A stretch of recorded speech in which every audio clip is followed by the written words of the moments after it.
ఇస్కో ఏదైతే రాష్ట్ర ప్రభుత్వంతో మొన్ననే కుదుర్చుకున్న ఒప్పందం రాష్ట్రంలో ఎడ్యుకేషన్ వీటికి సంబంధించి ఆ సందర్భంగా నారా లోకేష్ని సిస్కో ప్రతినిధులు కలవటం ఆ కలిసిన వాళ్ళలో రవీంద్రారెడ్డి అనే కుర్రోడు ఉండటం అతను ఇంతకుముందు వైఎస్ఆర్ కాంగ్రెస్ పార్టీ సోషల్ మీడియాలో ఉండటం దారుణమైనటువంటి కామెంట్లు లోకేష్ లేకపోతే చంద్రబాబు వాళ్ళ కుటుంబ సభ్యుల గురించి చేయడం దాని మీద సోషల్ మీడియాలో తెలుగుదేశం కార్యకర్తలందరూ తీవ్రంగా ప్రశ్నించడం దాంతో వెంటనే లోకేష్ కార్యాలయం స్పందించి సిస్కో ఒప్పందంలో అతను ఉండటానికి వీల్లేదు అతన్ని పక్కన పెట్టమని చెప్పడం ఈ నేపథ్యంలో సదరు సంస్థ సిస్కో నుంచి రవీంద్రారెడ్డిని పంపించేశారంటే ఒక క్వశ్చన్ మార్క్ వార్తని జ్యోతి హైలైట్ చేసింది.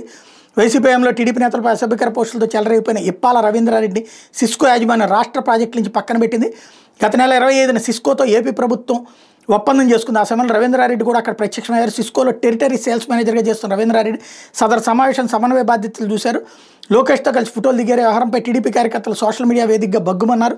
రవీంద్రారెడ్డి నిజస్వరూపాన్ని బట్టబయలు చేస్తూ ఆయన వైసీపీఎంలో టీడీపీ అధినేత సీఎం చంద్రబాబుతో పాటుగా మంత్రి లోకేష్, హోంమంత్రి వంగల్పూడి అనిత పలువురు పార్టీ నేతలపై పెట్టిన అసభ్యకరమైన పోస్టుల్ని లోకేష్ ఎక్స్ ఖాతాకి ట్యాగ్ చేశారు. దీంతో లోకేష్ ఈ విషయాన్ని సీరియస్గా తీసుకున్నారు.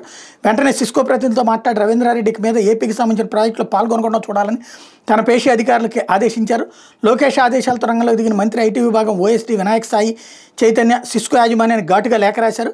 గతంలో టీడీపీ నేతల వ్యక్తిత్వాన్ని కించపరిచేలా రవీంద్రారెడ్డి పెట్టిన అసభ్యకరమైన పోస్టులను ఆ లేఖ జడ్జ్ చేశారు. రవీంద్రారెడ్డికి ఏపీలో సిస్కో చేపట్టిన ప్రాజెక్టులు ముందుకు తీసుకెళ్లే సామర్థ్యం ఉందని మేము భావించడం లేదు. ఏపీలో చేపట్టబోయే ఏ ప్రాజెక్టులోనూ ఆయన భాగస్వామి చేయొద్దని సిస్కో యాజమాన్యాన్ని లేఖలో కోరారు.